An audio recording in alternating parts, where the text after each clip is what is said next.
Welcome to 5 Big Ideas in Overdose Prevention. My name is Jeff Bornstein, and I'll be running this Dialogue for Health web forum with my colleague Merlene Tucker. Thank you to our partner for today's event, the National Overdose Prevention Network. And now it's time to meet the moderator of today's event, Dr. Carmen Rita Nevarez. Dr. Nevarez is the director of the National Overdose Prevention Network, a program of the Center for Health Leadership and Practice, and director of Dialogue for Health. She is the Emeritus Senior Vice President of External Relations and Preventative Medicine for the Public Health Institute. Welcome, Carmen. Thank you so much, Jeff. This is a really great moment for us to be welcoming all of you into this session. We had great response for the session. And I want to just share, we had over 700 people register. We know that there will be people coming in and out, and we know there'll be people that will view it later. But the fact that over 700 people were interested in these big ideas really means something to us and to the work that's being done at the Center for Health Leadership and Practice in overdose prevention. The idea for this webinar came out of the findings, the 2-day meeting that we held in November, the National Overdose Prevention Leadership Summit.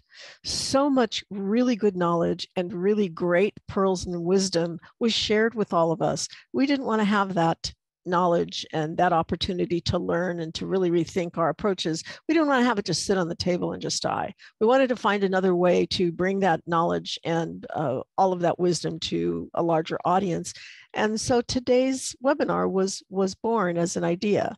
I'm really excited that so many people are interested in this kind of content, and we hope that it will stimulate a lot of discussion, maybe some new strategies and tactics, and hopefully it'll help all of us become an even larger learning community, which is one of the things that we really hold as an important part of our work, building the largest community possible to help prevent overdose deaths that we know are preventable. Strategies are out there, they've been applied, they work, and we want to share some of the best thinking with all of you. And also, we want to hear what comes up for you as you listen to the various presentations today.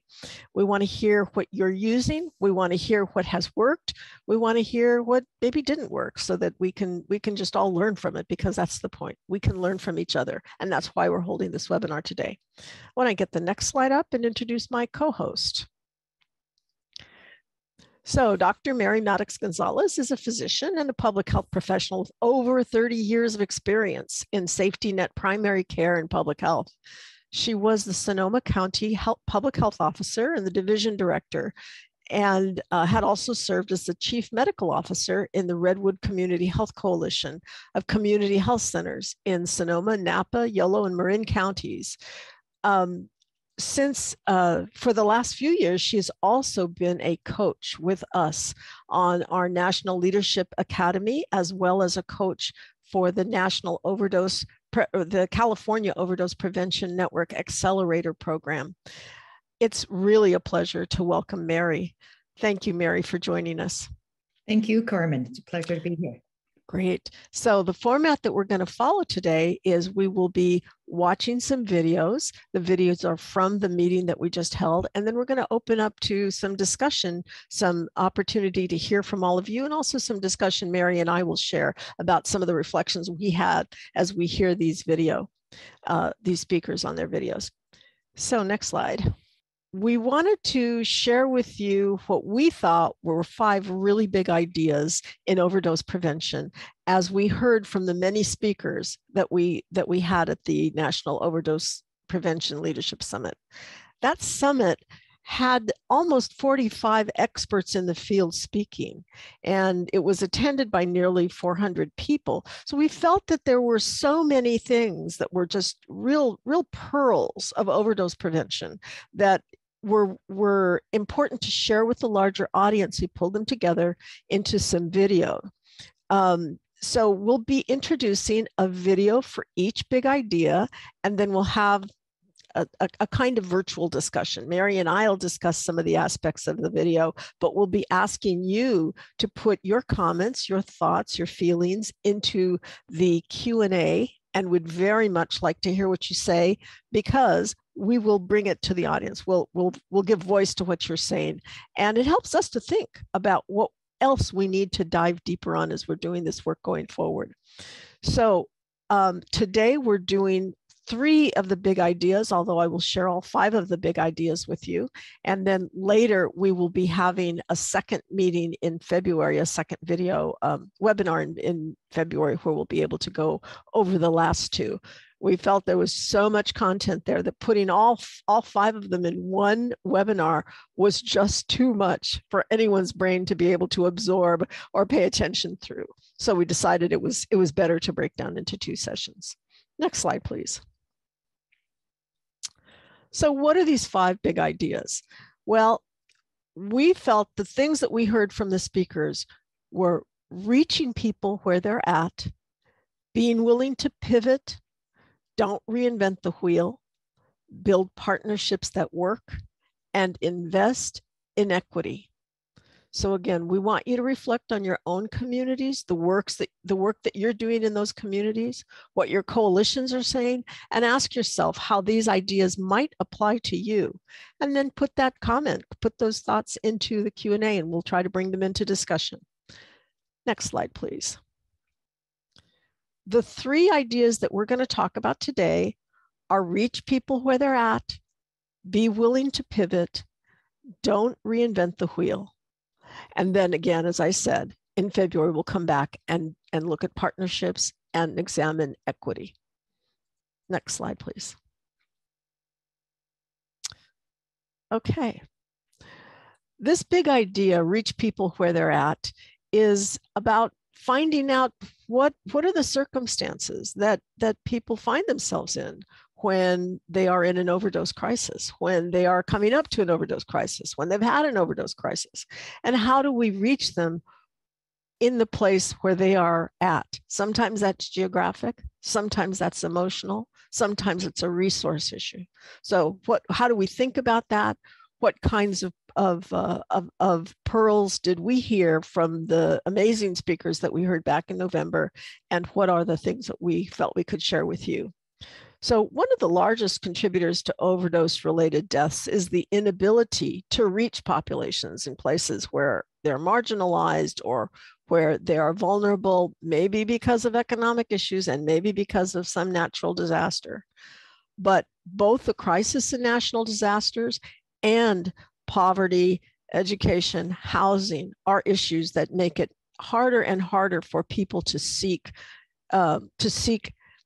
assistance, to seek care, to seek treatment, to seek the community that they need in order to recover and be able to lead the lives that they want to lead. So this next video will focus on how we can better reach those suffering from substance use disorder and who face barriers to accessing quality overdose prevention services. So why don't you go ahead and roll that first video. Welcome to our video series on 5 big ideas in overdose prevention. The following clips are from the National Overdose Prevention Leadership Summit and focus on big idea number 5, reach people where they're at. First, we have to integrate addiction treatment, prevention, and recovery into mainstream healthcare, so more people have access to quality care and early interventions. Second, in April of 2020, during COVID, the federal government provided flexibility for telehealth and take-home methadone. Now, the intent of this flexibility was to ensure continued treatment at a time when social distancing was necessary.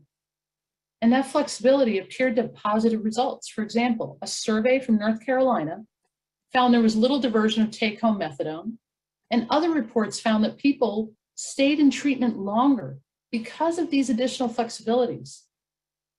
Now, a study from George Washington University has found that the federal government has the ability to continue these flexibilities. So the federal government should act soon to extend them and remove barriers to treatment. Syringe services programs, as I've mentioned, serve a population at great risk for overdose and bloodborne disease like Hep C and HIV. Now, these programs provide life-saving services, and they also require ongoing funding and the support of local communities. Workers at syringe services programs build trust and engage with people who use drugs by providing them with testing, referrals to treatment, and other services that reduce the risk for overdose and blood-borne diseases. And these services are provided without stigma. They also save taxpayers money. For example, the Indiana State Department of Health credited syringe services programs with saving taxpayers about $120 million by reducing blood-borne diseases that are associated with injection drug use. An additional policy area of focus is to get treatment to people who are incarcerated. Now, one of the groups most at risk for overdose are people who are re-entering society after leaving a jail or a prison. The reentry population is up to 40 times more likely to die of an opioid overdose within a year of release from incarceration than the general American public. Now, this is mainly due to diminished opioid tolerance while someone's incarcerated. Now, some states are providing evidence-based treatment for incarcerated people, but that's still more the exception than the rule. Yet the evidence shows that providing medication for opioid use disorder to incarcerated populations reduces overdoses. In fact, people treated with medications for opioid use disorder while they're incarcerated were 75% less likely to die of any cause and 85% less likely to die from an overdose after release from a jail or prison. The Federal Bureau of Prisons can lead the way for other state and local jurisdictions that are exploring jail-based programs to treat opioid use disorder. But in that development of that provider network, we also have really close collaboration and communication from the PHMC in around developing new services, new supports to meet the needs of the participants. Our case managers are out in treatment programs, they're out in recovery houses, they're actually out in the individuals' homes. So we're seeing on the ground what is really happening with individuals and can identify where there are gaps in services and make recommendations back to the larger systems around ways to help support this population of individuals we're serving, and in particular, the specified needs of women and children. For example, in the last couple of years, we have really advocated for an increase in the number of recovery houses for both women and women with children. There was one recovery house actually, which PHMC ran many years ago. It's actually a recovery house actually I established back in the mid 1990s that faded away for numerous reasons, and there was a gap in services for that. But it was the one thing that we continue to advocate for, because women would be leaving treatment programs where they were allowed to bring their children to treatment, but then when they had to step down to recovery house as sort of their transitional housing, there was nowhere for them to go.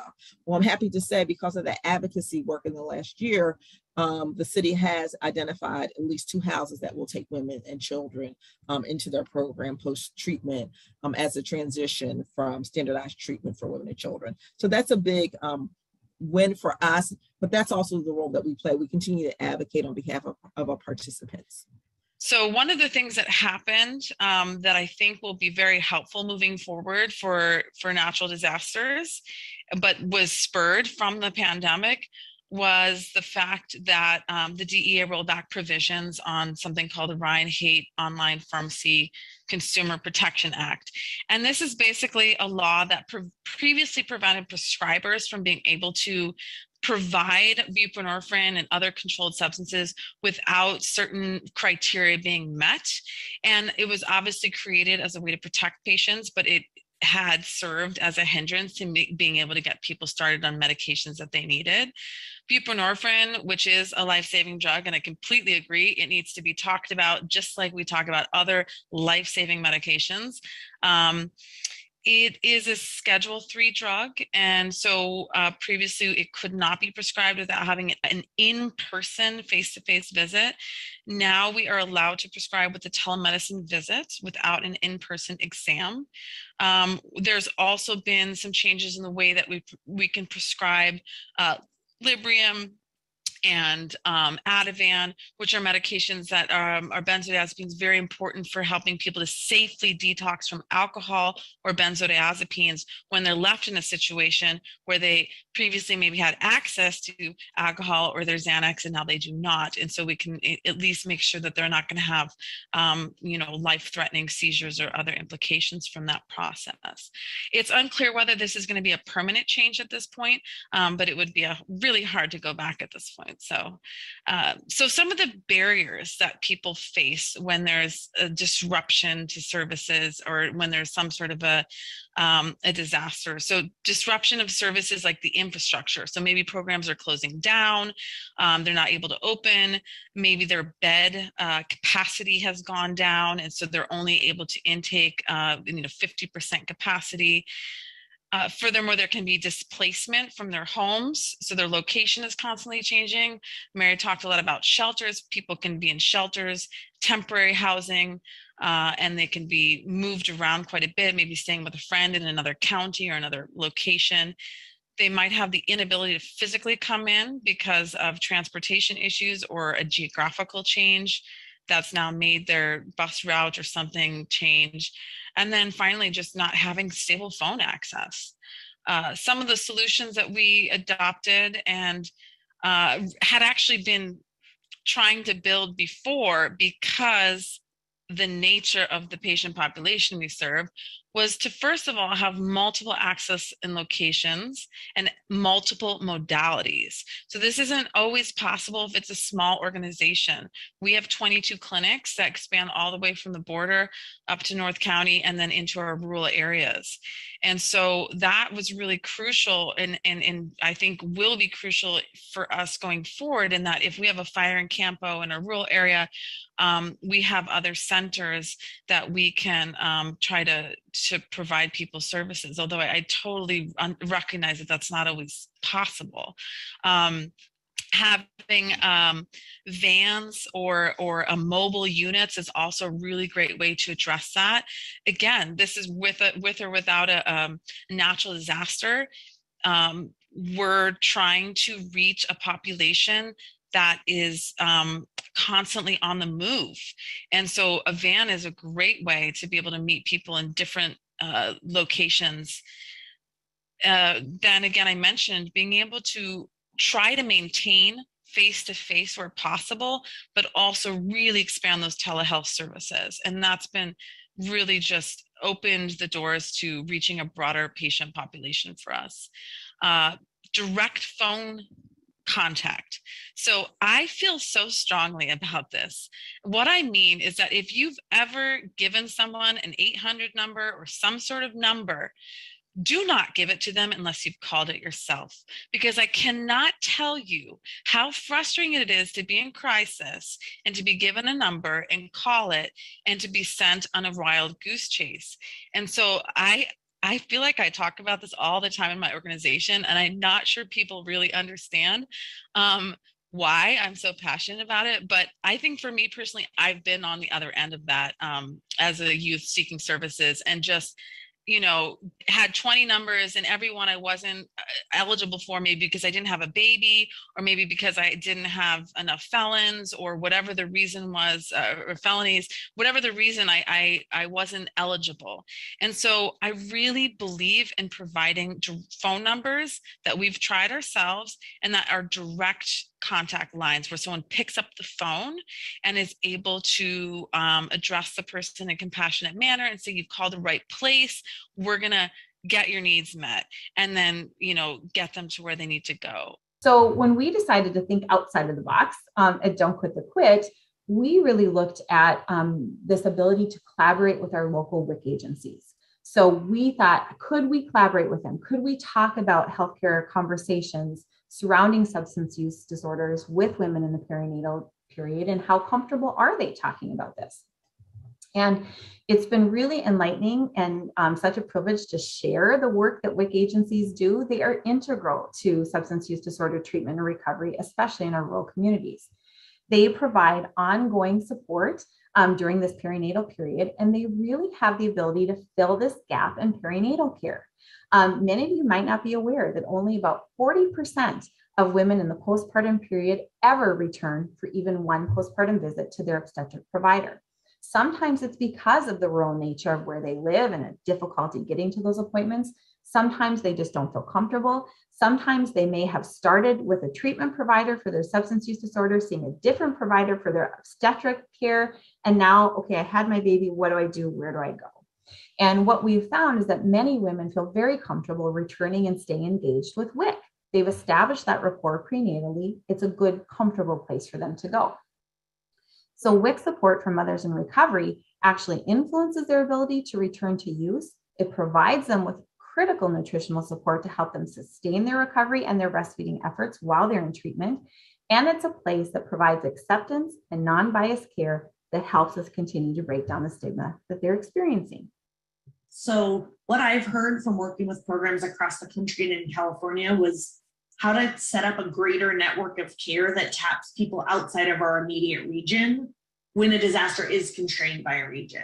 How do we make sure that, you know, a program in a neighboring county can show up when they're less immensely traumatized and impacted by that disaster? So kind of setting up, you know, things. Mary spoke to the fact that you might have a really good system of care in your county or within your network, but a disaster happens and those people are spread out around, right? So how do we kind of create different, broader rings of care? And I think the other thing I would add, knowing how deeply both service providers and participants have been experiencing ongoing trauma related to this and systems disruption, is that programs have been incredibly resilient and incredibly adaptable and have come up with strategies to already have plans for these things, right? We see that from 2017 to 2020 in the California fires, huge growth in our systems for people to respond, to get people what they need.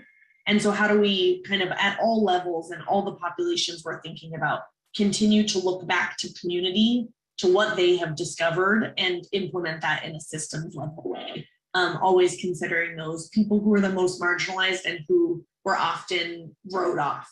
And I think Mary made some good suggestions about sort of how we can place these things as being the best for all people involved and not allowing us to write certain people off.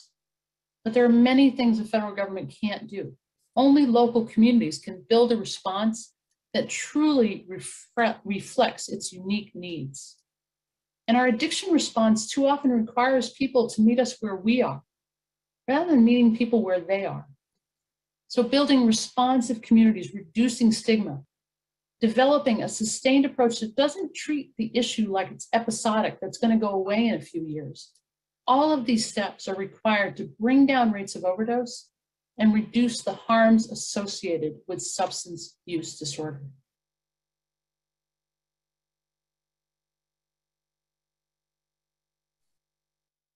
Okay, well, we invite the audience to please put your comments, put your thoughts into the Q&A, and Mary, Maddox, Gonzalez, and I will be sort of sharing some ideas and some thoughts that came up for us during that video.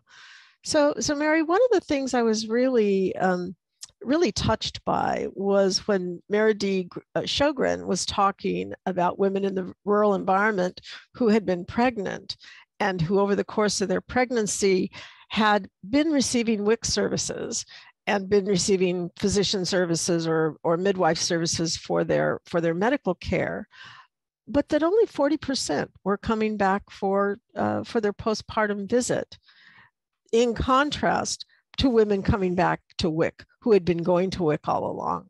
And it really struck me. That there are places that we probably never think of providing access to treatment and access to support for substance use disorder. Did that raise any thoughts for you? Very much so, Carmen. I think one thing it raised for me is, I think probably because of my own background in medicine, my assumption was people will come back to their, whoever their provider was. And it's so important that we not hold these assumptions, that we test them and see who really, as meet people where they are. I really like that last comment, not where we are. But we have to figure out where people are actually going, and only 40% are going back to their provider. I think it's a great example of the importance of this.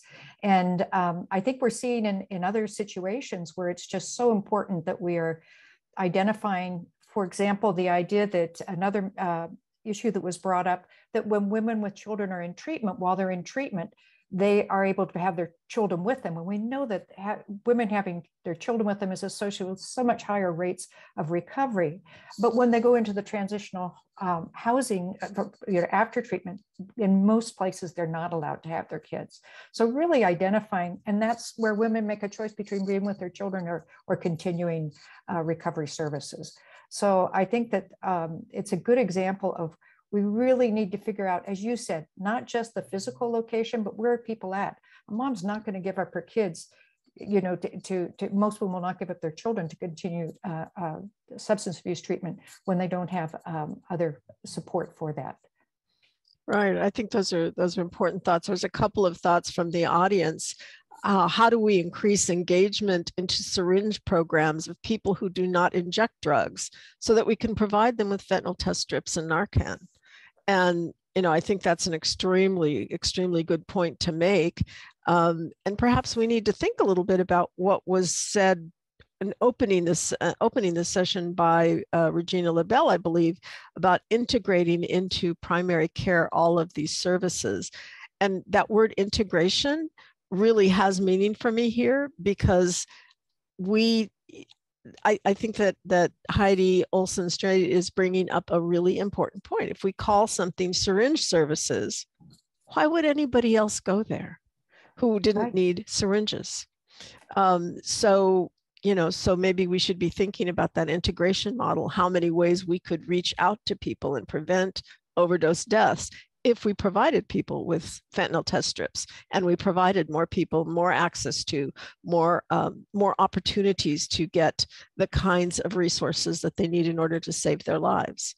Another couple of questions and comments. Does anyone know if WIC allows women to stay in the program if they admit to drug use? That's a very good question, and I think we'll try to get an answer to that. But I suspect that the policy is probably a local policy. Although I think that at the same time, we have to remember that it would be discrimination against a legitimately defined condition, that is substance use disorder, to deny anybody services. That same thing goes true for jails, that if you are in a jail, it is in fact it is unlawful to deny services to somebody who is in jail, who is in a different kind of, in some kind of program, because they have a disease. And there are some very interesting thought and work that's done on that. So I want to ask people, if when you make your comments, it is really helpful to us if we know what kind of community you're from or what city you're from. It's very helpful. We can help to track both our questions and our answers to your thoughts. A lot of thoughts coming up here. Thinking outside the box, providing smoking equipment would be helpful as more people are switching to smoking rather than injecting. And I want to really thank that comment. It's a great comment, because that is really, we're finding that to be true in many, many urban environments, that smoking fentanyl is more common than injecting fentanyl. And it does still have a number of risks associated with it. WIC has been a vital resource for so long. Great to see its services connected to postpartum recovery support. It's one of the most successful federal programs ever. I think that's very true, and thank you for that comment. Trying to catch a couple more here. Louisville Department of Public Health and Wellness now has a quick response team. Anytime EMS gets called out to an overdose event, the quick response team receives that person's information and does a home visit within 72 hours to follow up and connect with and connect other resources. That is excellent. Go Louisville, that's great. when meeting people where they're at, we need to include discussion on overdose prevention sites for people who inject, snort, and smoke drugs. That's a good point, and thank you for that. It's unlawful currently to deny people many kinds of services if they have a prior drug conviction, including food stamps in many states. It's morally and ethically wrong and not evidence-based, but is in fact legal. Very good. Mary, any thoughts as you're looking at some of the comments from folks in the audience? Yeah, I think these comments about, we talk a lot about syringe exchange, and what we're really talking about is harm reduction, which is so much broader. So reframing that is really important. I mean, it's been kind of the way to get one of the legal ways to do some of this historically, but we really have to push for that broader change for more strategies for harm reduction. And a big underlying barrier to the issue of mainstreaming substance use disorders, a chronic disease, and treatment, is that we need to recognize that this is a chronic disease, and this has to become the community standard of care that won't be denied in your primary care situation, in a jail or prison situation. There's changes of attitude and understanding of substance use disorder are really key to the underpinnings of making these changes too. These are still some really great comments coming in. Yes. Here's another one I want to read. In Burlington, Vermont, they've initiated many programs to reduce overdose, Narcan test strips, syringe services, and these keep jumping around, sorry. Shoot. For some reason, the comments are disappearing on my screen. So I'm going to ask the folks that are answering questions to be careful of that. So let's see. St. Louis County community members can come into any of our 3 county health department locations and receive Narcan for free. 2 of their sites are in a part of the county where they see higher overdose rates. We'll also mail out Narcan to community members if they can't come in person. And I do see barriers of this though, because the community has to seek us out. So we still have some steps to take. Really, really good comment, really good example. Let's see here. Lincoln County Health Department. Participants are not terminated from the program if they admit to drug use. Referrals are made to appropriate sources. That's good to hear. That's good to hear about Kentucky. Let's see. Mike's comment is a great one too about also making harm reduction vending machines available. I know up in Northern California they've been implementing some of these vending machines with the making them readily available, or any place that there's a defibrillator, making sure that defibrillation and Narcan administration, it's the same thing. These are life-saving strategies that should be broadly available. Yeah, these are truly great comments. I want to thank everybody who stood some up, and be ready because we've still got 2 more videos to go, and so you can repeat the things that you've already said if you think it's important and want to share. We appreciate what you're saying, so please continue that. So we're going to go on to the next big idea, if we can get the screen for that. Thank you. The next big idea is be willing to pivot. As the times are changing, so are the methods and sources from which those with substance use disorder are finding ways to access substances. For instance, the increased availability of fentanyl has contributed to the highest opioid death toll in history. And I know many of you are really struggling with this. And we want to really think about how we can make sure that we're pivoting to meet the moment. This next section is going to display how the increased need for overdose prevention strategies requires innovative ideas and a willingness to pivot towards new solutions to this problem. Okay, why don't you go ahead and roll the video and be ready to, everybody in the audience, be ready to participate. We really appreciate it.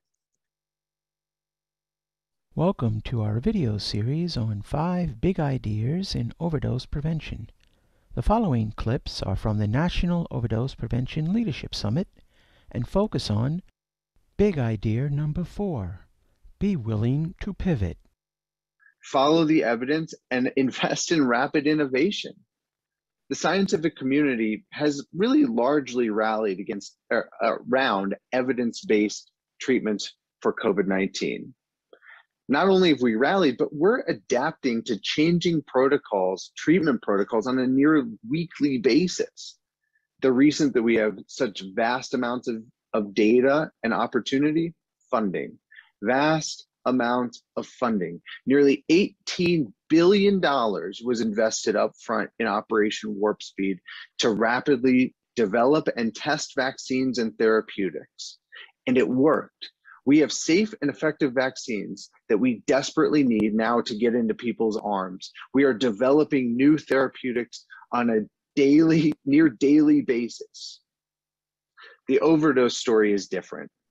We have over 40 years of data that support the efficacy of medications for opioid use disorder, including methadone and buprenorphine. They remain underused, and more importantly, access is severely limited. So where are the rapid developments of treatments for stimulant use? Where is the Operation Warp Speed for overdose that can rapidly study and deploy new types of delivery systems for treatment and harm reduction? Where is the funding, aside from the $1 billion for the NIH Helping to End Addiction Long-Term Initiative, which is 1/18 of the size of Operation Warp Speed?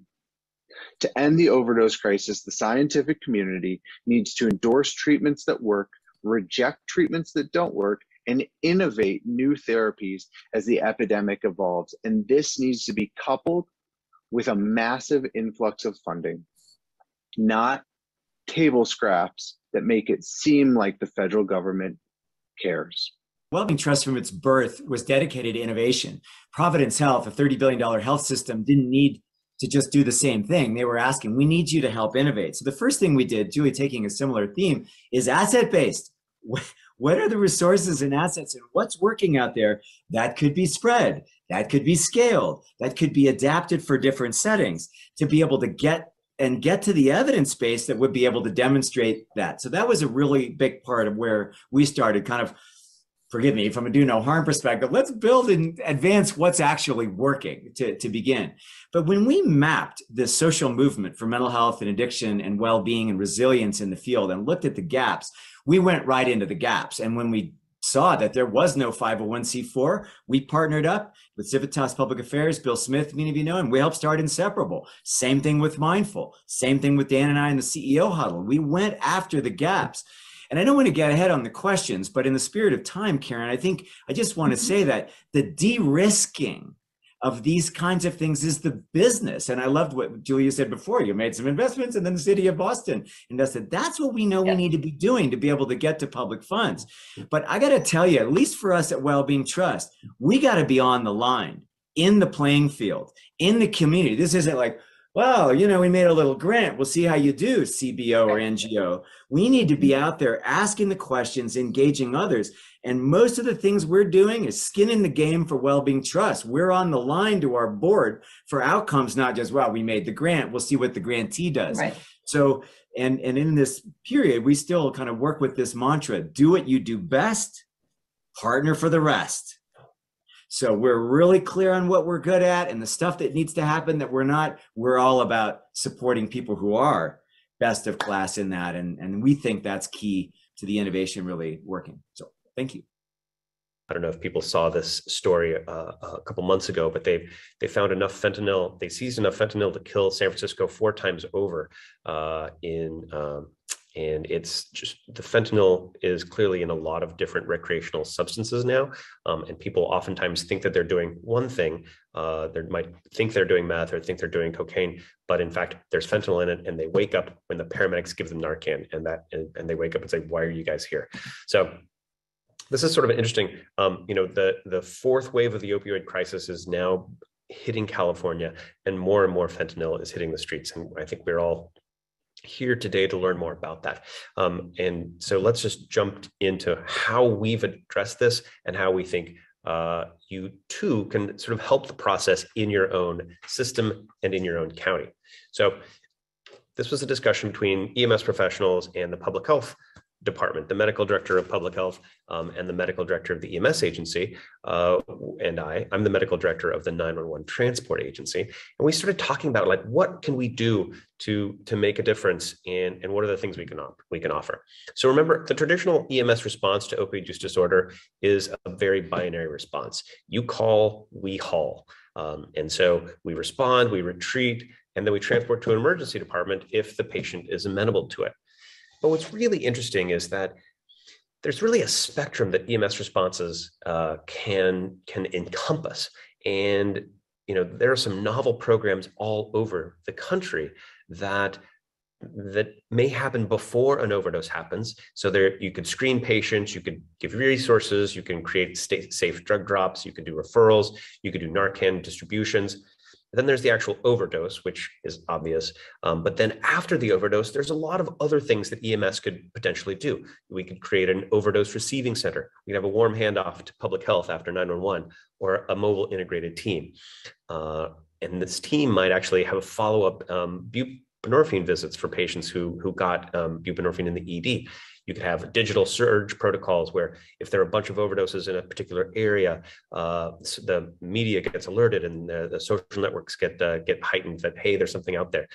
You could also do paramedic-initiated buprenorphine. So 4 of these things are highlighted, and those are the 4 things that we did in Contra Costa.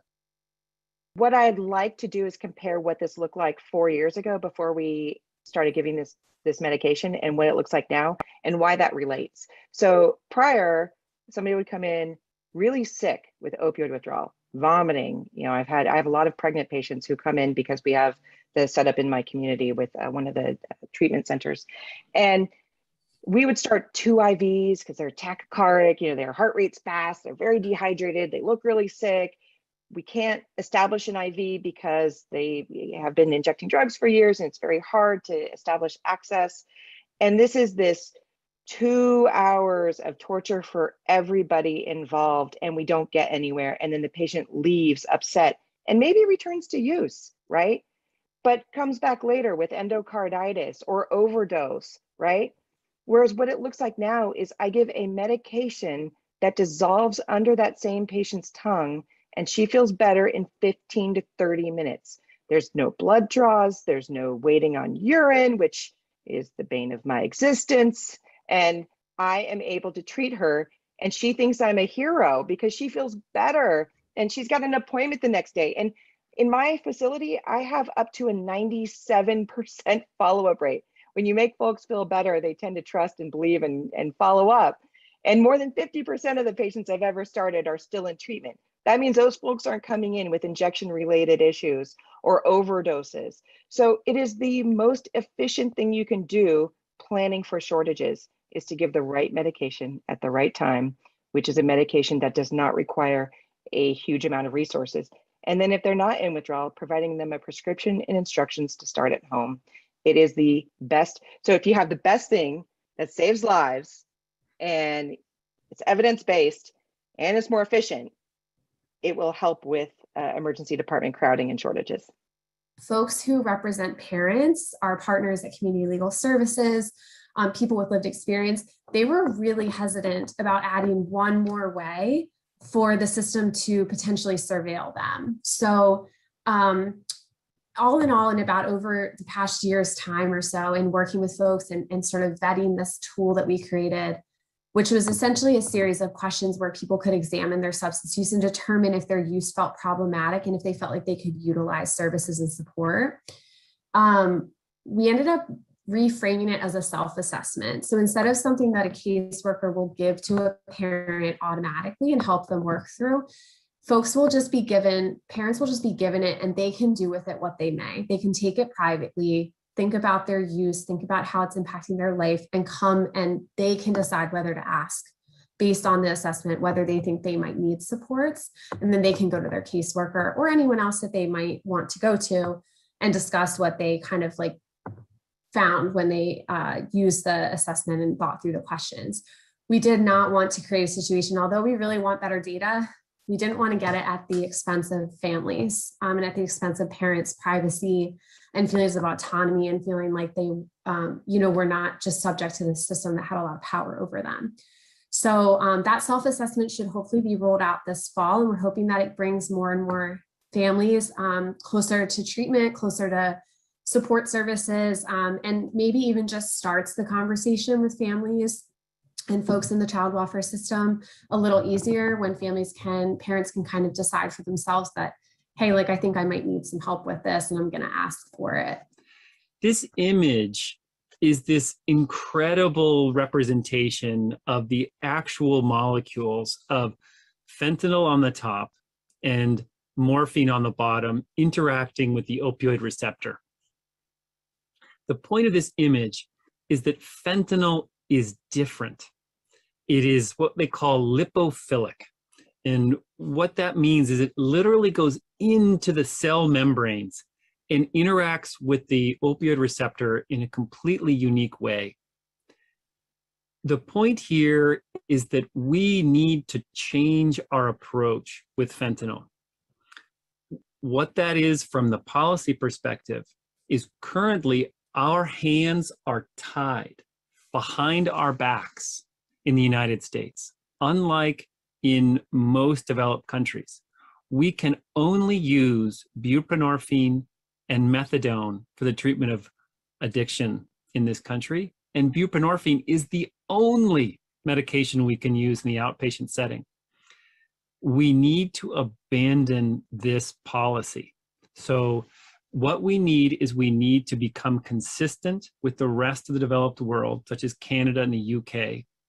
And we need addiction providers to be able to use full agonists such as morphine or others to provide stability to people who are using fentanyl, so this incredible drug can get out of the membranes. It literally soaks into your body in a way that's totally different than heroin. And people need time to wash that out. And we're having a lot of struggles with buprenorphine and methadone in this regard. So that is the policy message. Open up the possibility for addiction providers to use morphine for the treatment of addiction. And the urgency of fentanyl has made that a priority that we should really move forward as quickly as possible.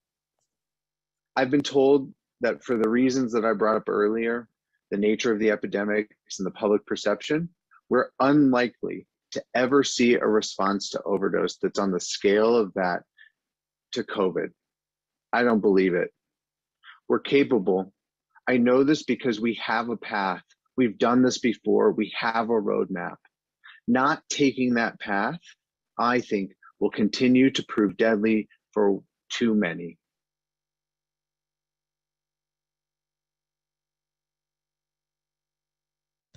And I want to, again, encourage our audience to talk a little bit about how they've pivoted. And Mary and I will have a chance to comment on some of those.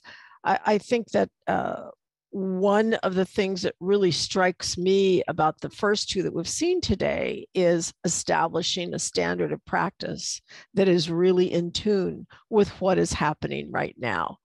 And what is happening right now really depends on our ability to pivot.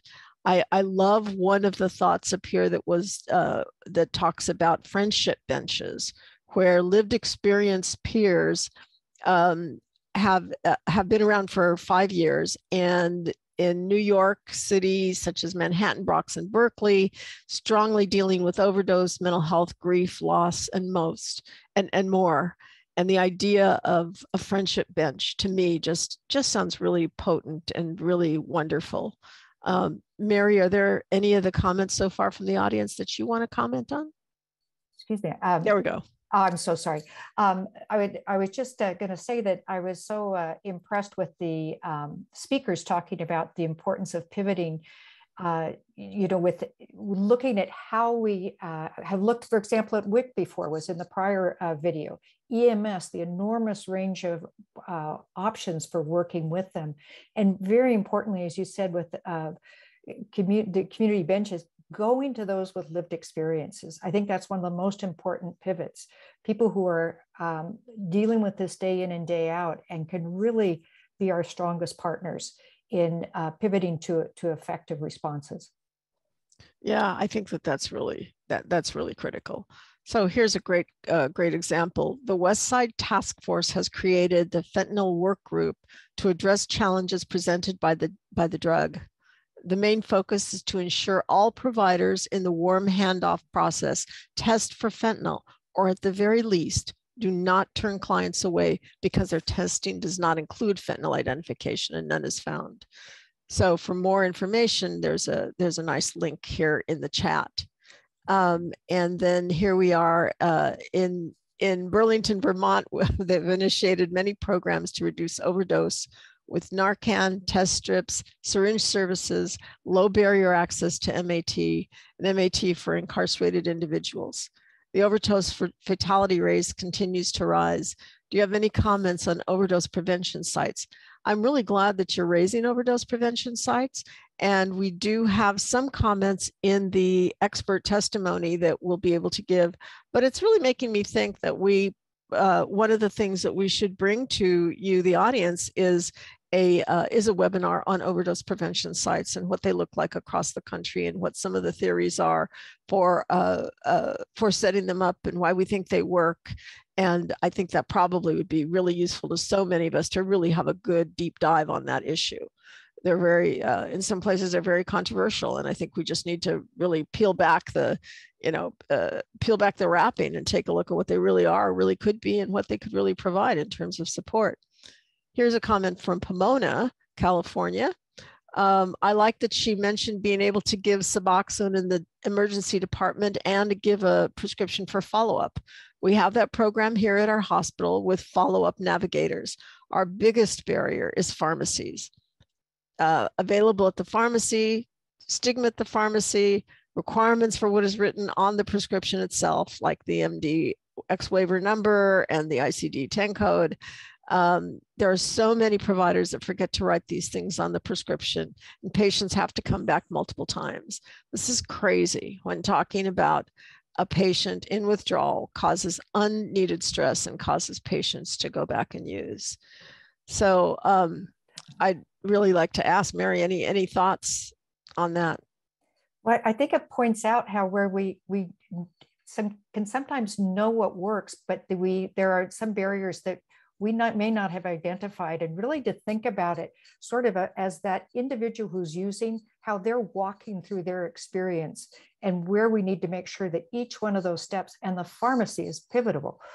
Some communities are working very closely with their pharmacies to address just these things, the stigma, that being clear on what needs to be on that prescription, all those things. But there are just these multiple steps for that individual who has made the choice to get into treatment to be successful. And all of us are, it's so valuable to hear these examples from throughout the country where people are trying to address these barriers. I did also want to mention, I noticed that there was Dennis Whitmer talking about buprenorphine not holding off severe cravings for fentanyl users. As was mentioned, that's a big pivot. Now that we're dealing primarily with fentanyl, assuring that the MAT can address the needs of the spectrum of individuals using it, and including some of these, pivoting to evidence-based treatments that are used in other countries, pivoting it to beyond the US to find out where things have been done successfully too. Mm-hmm, mm-hmm. That's very important. So this also is raising to me that Dr. Herring and the strategy that he's proposing could be something, again, for a bit of a deeper dive on what fentanyl brings to us in terms of the both the understanding of a different type of narcotic that needs to be understood in a different way, and perhaps some strategies that we need to think about in this work as we go forward. There is so much fentanyl out there, mm-hmm. and we're going to need to spend a lot of time thinking through how to approach that differently, from a policy perspective, from a community perspective, from a medical perspective, because it does act in much more challenging ways to people that have figured out the way to respond to one set or one wave of narcotics, and now we're dealing with a different set of opioids. I was Any going to other say thoughts? too, Carmen, I was just going to Yeah. mention NOPN is so exciting because the fact that this is being encountered throughout the country with all of you on the webinar today, and it really provides an opportunity as we identify these issues to elevate them. What works, what needs to change, and how can we all move collectively to support change that will save lives. Yes, so true, so true. Your comments are being, we're able to actually preserve all of these comments, and we'll be using them to help direct what we offer you in the next few months. So please keep them coming, keep your examples coming, because it really does help us to understand what's going on across the country. A couple of thoughts here. There are now 3 mobile vans managed by providers serving Chicago's West Side that have physicians who can provide I'm assuming this is MAT induction on the spot, and then hand off to local providers. Chicago's West Side has a population of about 200,000. Good point. Thank you very much. New York City Department of Health, we've just opened up 2 of the nation's first overdose prevention sites. Individuals are able to safely use, be met exactly where they are at, and most importantly, use in the safety of medical care in case of overdose. There's never been a death in an OPC, and they are a proven method to address stigma and supporting individuals who use drugs. So we've been using microdosing protocol inpatient with success for fentanyl users to get BUP on board slowly. That's a very, very interesting strategy, Jill. Thank you for that. And a comment from Las Vegas. There's still huge stigma around drug use. And I feel like a lot of providers think patients are med seeking while they're still also using. There needs to be much more education and outreach for providers and training for providers. So yes, we are with you on that. And we have a number of providers that actually join us for these webinars. So, so please keep the faith that we're doing our best to reach out to as many as we can. So I believe that we are getting towards the end of this section. And I want to go ahead and see if we can get ready to do the next video. Mary, anything you want to add before we go on to the next one? Well, I found it very interesting. Lee Rush was saying that MAR is used for medicine-assisted recovery. I think that's a great idea, because it kind of goes away from that idea of this being an acute issue to more of a chronic, long-term recovery issue. I had not heard that. Thank you for mentioning that. And then engaging with law enforcement, very important. And there have been a lot of success stories. So that might be something good also to bring up at some point with the on a webinar. I know that's happened before, but there's some wonderful collaboratives going on. Yeah, we have a lot of ground to cover there, and a lot of ground we never want to cover again. So, so there certainly is a lot of opportunity for discussion. Yeah. Okay. Well, thank you everybody who is participating. We will continue to come back to the comments and to the examples and the questions that you're raising. We'll go on to our last video for today. The big idea: don't reinvent the wheel. Evidence-based practice is one of the most valuable resources we have in the overdose prevention effort. It utilizes the experience and the knowledge of experts from a wide range of fields, applies them to the challenges that we have today. It gives us insight into proven, effective ways to curb overdose-related deaths, and can be applied in a wide range of situations. So this next section is going to explain why utilizing evidence-based practice is vital to ensuring that we're using the best resources available to us. So let's hear from these experts around these issues. Okay. Welcome to our video series on 5 big ideas in overdose prevention. The following clips are from the National Overdose Prevention Leadership Summit and focus on big idea number 3. Don't reinvent the wheel. So we think about what used to be called harm reduction approaches, or now the term we use is overdose prevention strategies. So what are the things that we are looking for within our patients? So those 3 things that I told you are the highest risk patients, right? previous resuscitation with Narcan, IV use, and mixing particularly with alcohol or with benzodiazepines. So those are the things that in particular we're really worried about. So what are some things that we can educate our patients about in order to prevent them from overdosing? So anytime I see a patient who has an opiate use disorder, my goal is for them to be sober and to not use. And that's the goal of most of the treatment team. We want them to be sober and live a normal, happy, healthy life. But we recognize that relapses are very common and they do sometimes occur. And when a relapse occurs, if it does, we want the patient to be prepared to not die. And that's a harm reduction approach or an overdose prevention approach. So these are some of the strategies that we use. There are several frameworks that our ORS teams have found invaluable, and I want to highlight them from both a prevention and a response perspective. So looking at CDC's evidence-based strategies for preventing opioid overdose, for example, naloxone and harm reduction strategies are both two that come to the top and can really be supported in a targeted geographic intervention. So ODMAP can really be helpful in facilitating that type of intervention.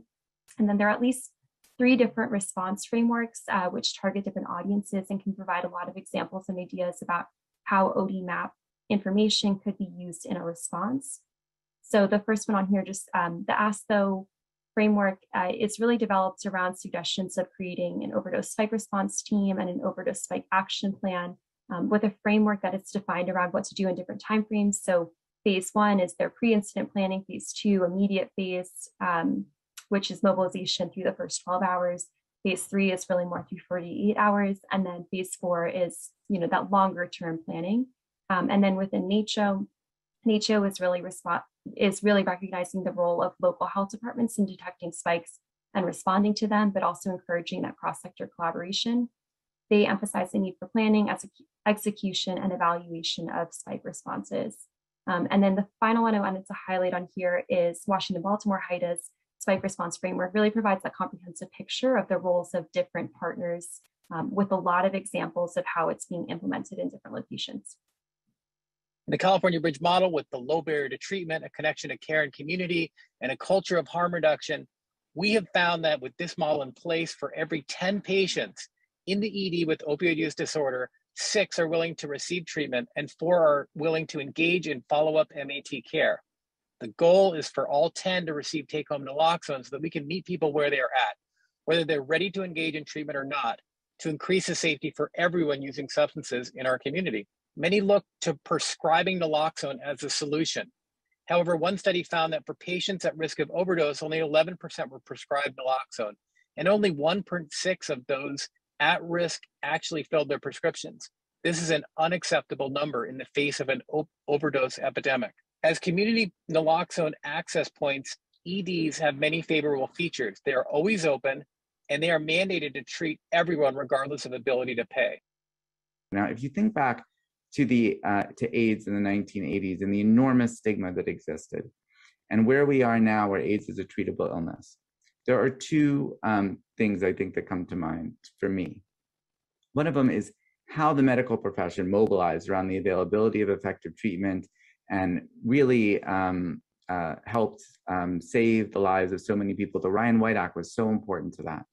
But the other is how that shift to a treatable illness with doctors standing up and just saying, like, I'll take care of you, really helped defang some of the stigma on HIV. Of course, there still is some, but there's a lot less than there used to be.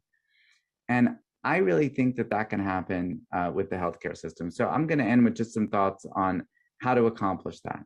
And I think it's a combination of support, let's call that carrots, and penalties, let's call that sticks. And I think the carrots include resources and training and technical assistance for every level of the medical profession to do its job, to take care of patients with addiction, to be able to coordinate effectively with other kinds of treatment programs, to bring in multidisciplinary teams, to hire peer recovery specialists, to do things that really, make a difference for people. But then the sticks are the expectation that they will do that, that is part of medical practice, that failing to do that is just as a derelict as failing to take care of a patient with appendicitis or some other urgent crisis that could seriously affect them in the near future. There are people who go to emergency rooms, fail to get adequate treatment, go right out and overdose and die.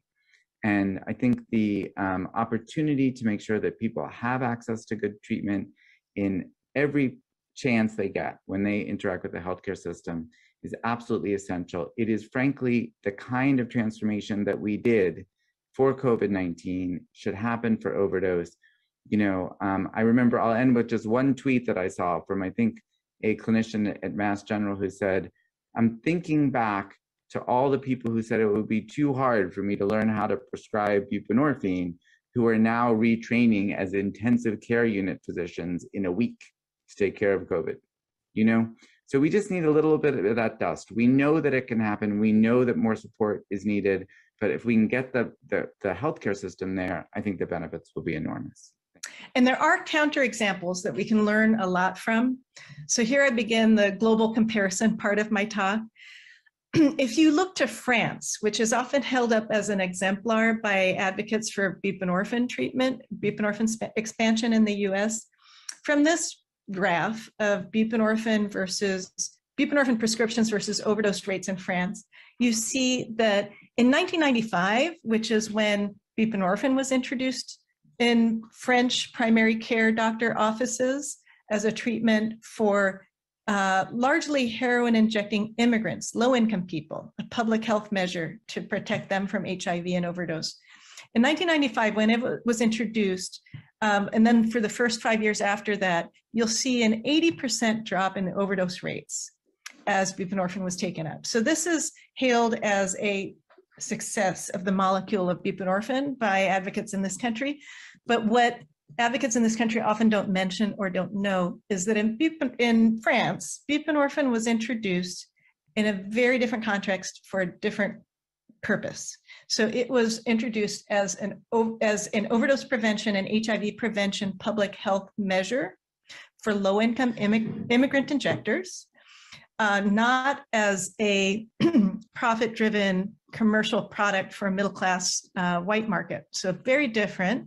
And it was introduced in a country with universal healthcare, in which people did have access to primary care doctors free of charge. But not only that, the buprenorphine has been introduced not only in private doctors' offices, but primarily in community-based addiction help centers that offer not only buprenorphine and increasingly methadone too, but also comprehensive social services, including housing, employment placement, physical health care, and also harm reduction. So in the same place, a person can get buprenorphine treatment, or if that is not what they are there for, they can actually go to a safe injection facility and have medically supervised consumption. They can get naloxone reversal, and they can get syringe exchange. So harm reduction is combined with treatment in these centers.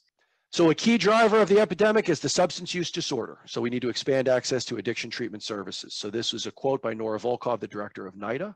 So treatment is at the heart of this. Drug dependence generally has been treated as if it were an acute illness, but review of results suggest that long-term care strategies of medications and monitoring produce lasting benefits. Drug dependence, that's an old term. You can think of it now as a substance use disorder, should be insured, treated, and evaluated like other chronic illnesses.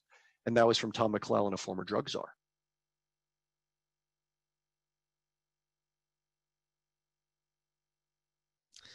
Well, very good.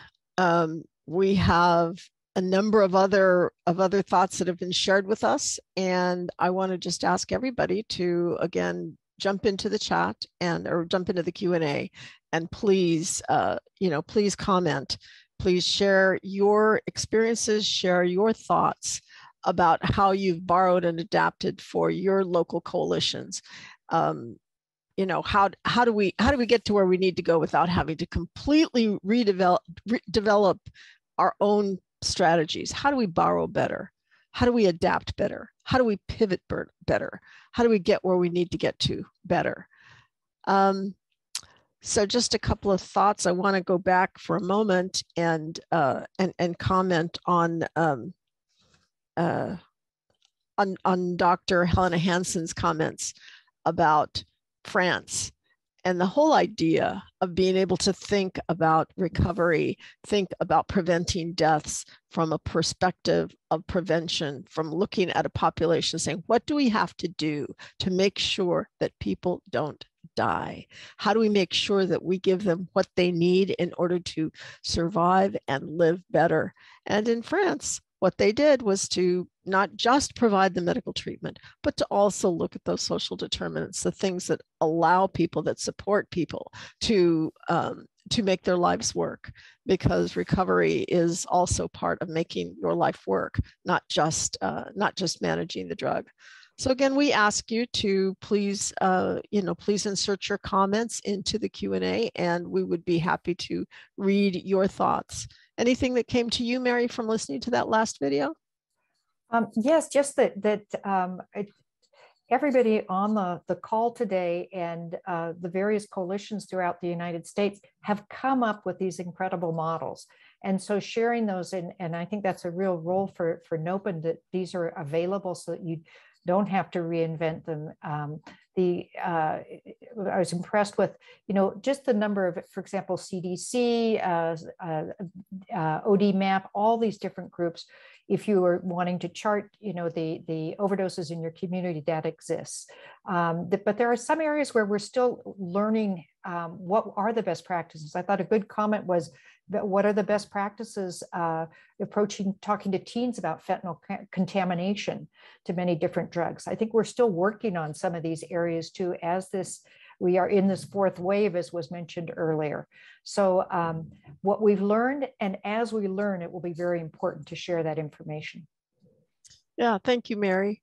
So I think one comment from the last session, which really should be, should be mentioned, is somebody is saying, I feel like people are not staying sober like they were 10 years ago.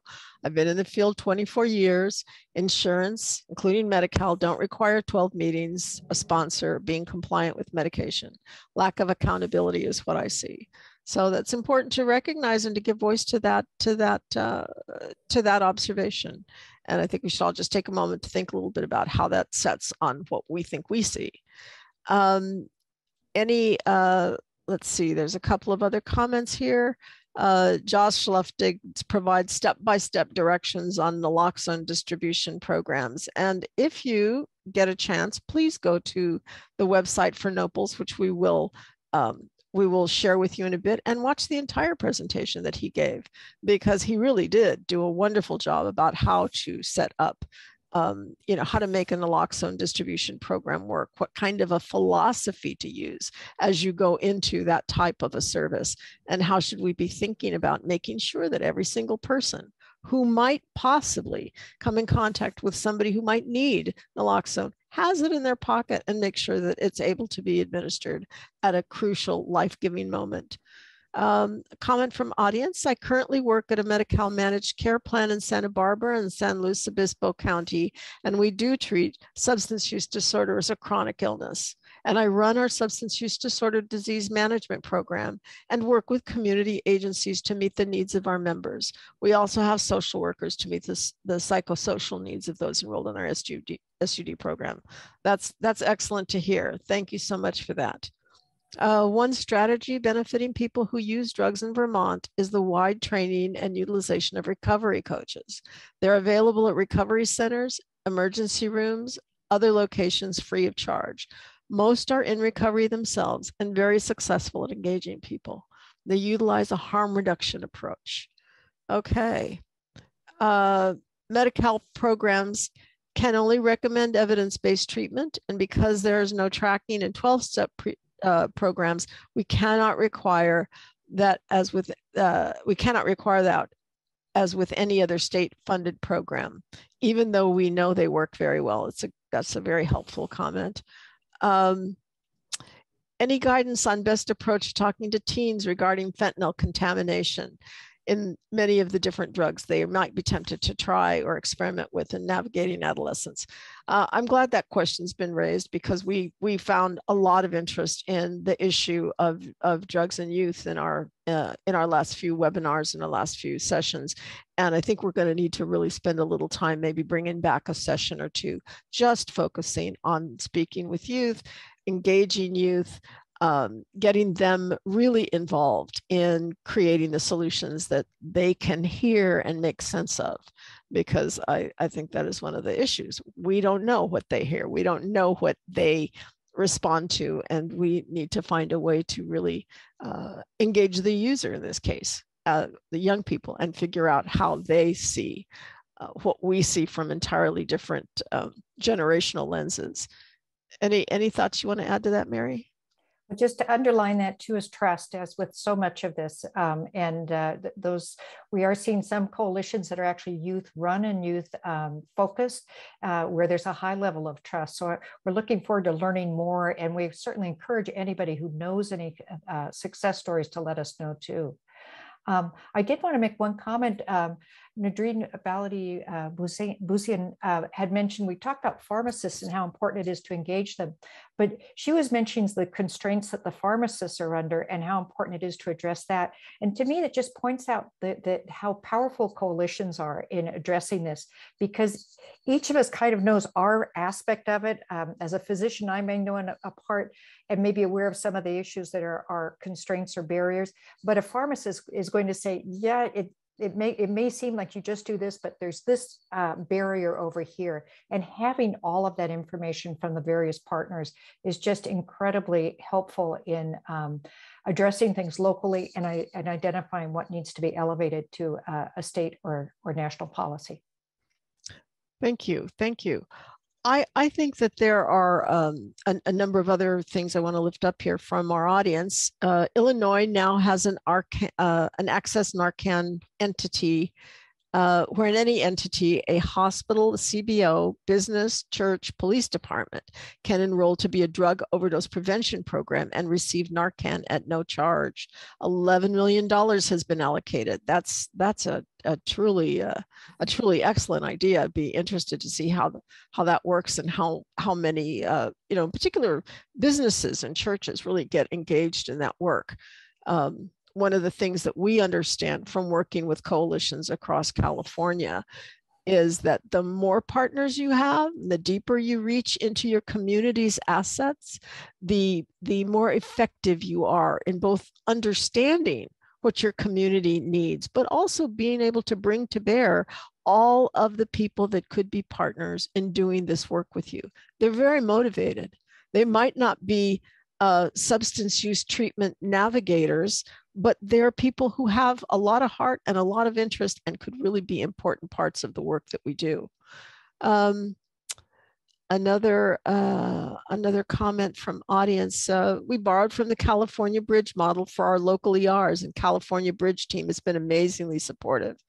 There are a number of speakers from California Bridge who are part of the resource that we're going to lift up to you. And I really do want to urge people to take a second to take a look at the NOPL's website. And I'll comment on that just as we end up. I work for Educational Alliance in New York City. In my role as the Overdose Prevention Outreach Coordinator, I'm working to engage our elementary school population. Excellent.